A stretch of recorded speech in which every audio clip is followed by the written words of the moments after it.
By clicking on the switch project, you can see all the different projects that you have created inside your account or you have access to. You can filter them by active, trial, or expired, or you can start a new one. Keep in mind that every new project that you start, it starts with a free trial, and you have to upgrade it to subscribe to it to activate the websites and funnels inside.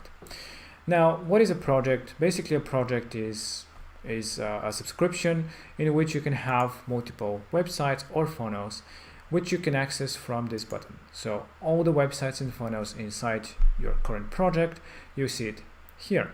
So in this project in particular, we have one website and two funnels, and it is all written here. You have one website, two funnels in this specific project that you can upgrade to a specific plan. If you want to create again a new one, you can just click on start new project. That will start completely with a free trial, and you have to select again a template for a website or a funnel to start your first one. So this way you can toggle between the different projects that you have. You may build for yourself or for others, and you can access the websites and the funnels inside those projects.